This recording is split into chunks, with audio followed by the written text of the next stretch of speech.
Pagkagising ko nga po pala, agad din nga po pala akong dumiretso dito sa may gripo para makapaghilamos na din nga po pala Isinampay ko na rin nga po pala yung mga nilabhan nila kuya at ate dito nga po pala sa may harap ng bay at dahil sayang naman nga po pala ng init. May masama nga po palang panahon or low pressure ang aming region kaya naman hindi na rin nga po pala nagpauling hindi makapag-ikot. Eto nga po palang masisipag naming barangay council.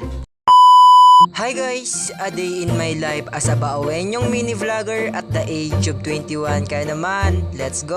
Umaga pa nga lang po pala sa mga oras na yan. Ito naglalaro na din nga po pala agad itong si Cairo at yung pamangkin kong si Tanggol. Labas ko nga po pala sa bahay. Ito dumiretso na din nga po pala ako dito sa may gripo para makapaghilamos na din nga po pala ang taong ito. Na kahit medyo kinulang nga po pala yung tulog ko. Ito gumising nga po pala ako ng maaga dahil sabi ko gagawa na naman nga po pala ako ng another mini vlog. Nagka-problema nga po pala yung dashboard ko kaya naman kinakailangan ko na rin nga po palang sipagan sa pag-upload nga po pala ng aking mga kaganapan sa buhay. Katapos ko na rin nga po palang mag-toothbrush at maghilamos nga po pala. Ito nagwalis muna nga po pala ako dito sa may terrace at napakadumi nga po pala. Bago nga po pala ako nagtimpla ng aking kape, ito muna nga po pala yung tinapos ko para naman syempre sa paghigop ko nga po pala ng mainit na kape. Ito'y malinis nga po pala yung aming bakura. Baka naman nga po pala ito'y sabihin nyo sa akin nakakapagwalis nga lang po pala ako dyan dahil may camera pero walang ganon. Sadyang may pagkasipag nga lang po pala ang taong ini. Pagkatapos ko na rin nga po palang magwalis at nakapagtimpla na din nga po pala ako dyan ng mahigop ko nga po palang mainit na kape. Kaya naman dito na rin nga po pala ako sa may bamboo seat o mopo. Gising na rin nga po pala dyan yung tita ko. Kaya naman tamang kwentuhan nga lang po pala kami habang nagkakape nga po pala sa mga oras na yan. Syempre bago nga po pala ako magpapatuloy sa aking pag-voice over sa mga hindi pa nga pala dyan sa akin nakafollow na painintay nyo, follow nyo na rin nga po pala ako. Para naman always na rin nga po pala kayong update sa aking ina-upload na mini vlog. Dahil sa totoo nga lang po pala nasa 100 plus na din nga po pala yung aking video about nga po pala sa mga kaganapan ko sa buhay. Kaya naman abang-abang na nga lang po pala kayo sa aking ina-upload na mini vlog. Kung meron na din nga po palang good news or bad news na binigay nga po pala sa akin si Meta. Nangako na rin kasi nga po pala ako sa aking sarili na sisipagan ko na rin nga po pala sa pag-upload dahil kada week nga po pala kinakailangan ko rin nga po palang makapag-upload ng 3 video. Syempre balik na rin nga po pala ako sa mga kaganapan ko dyan kanina at eto minute na din nga po pala. Yung may low pressure nga po pala yung aming lugar pero eto rin nga po pala yung panahon sa mga oras na yun abay umiinit pa rin nga talaga. Pero panay post or update pa din nga po pala sa amin. Eto nga po palang mayor ng aming municipality of Bao dahil ganito nga rin nga po pala yung nangyayari. Kahit ganito nga po pala yung panahon kinakailangan pa rin nga po pala natin mag-prepare at lalong lalo na nga po pala sa mga mababang lugar or binabaha. Tulog pa rin nga po pala si kuya at ate kaya naman hindi ko na rin nga po pala pinalagpas na hindi nga po pala tumasampay dito nga po pala sa may harap ng bahay. Pinag-dryer nga din nga po pala to kaya naman kaunting init at hangin nga lang po pala agad din nga po pala tong matutuyo. Pero pagpasyensya niya rin nga po pala dyan yung mukha ko kung ganyan na. Akala niya naman nga po pala nagagalit ang taong ito pero hindi naman nga po pala. Sadyang naaano nga lang po pala ako ng sinag ng araw or yung init ba. Kinuhanan ko na rin nga po pala si Papa ng video habang busy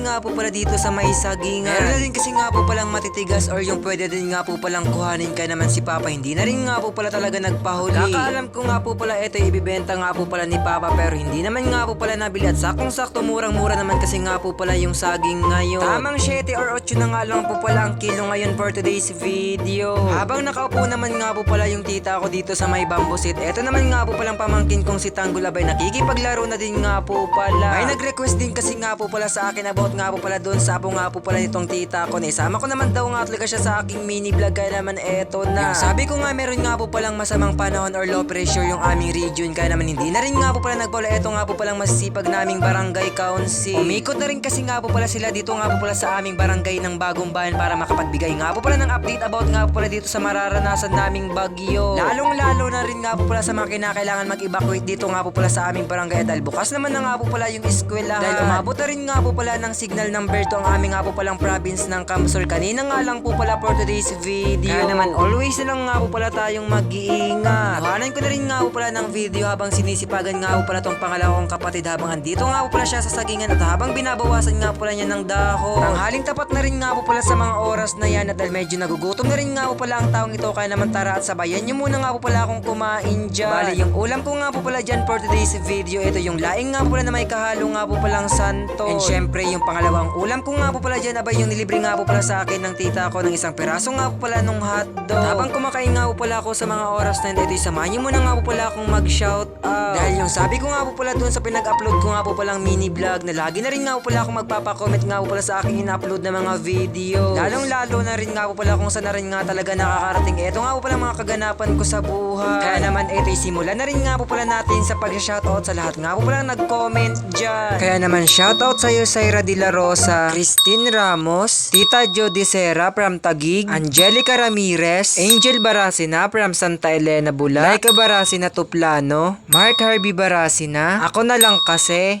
Shara May Bayrante Badong, Saldi Barasina, Ronald Biray, Ana Marie Bertilio, Angel Inyona, Ronald Bragais, Winnie Tuplano Barasina, Crisabel Lorimia, Lopez Reynalin, syempre ang pinakalas si Maynard Magtarayo. Kaya naman grabe, sa sobrang nga po palang daming nag-comment, eto'y the best nga po pala kayo sa akin. Kaya naman kung isa ka rin nga po palang gustong magpa-shoutout sa next vlog kong i-upload, eto'y mag-comment ka nga lang po pala sa may comment section. Yun lang.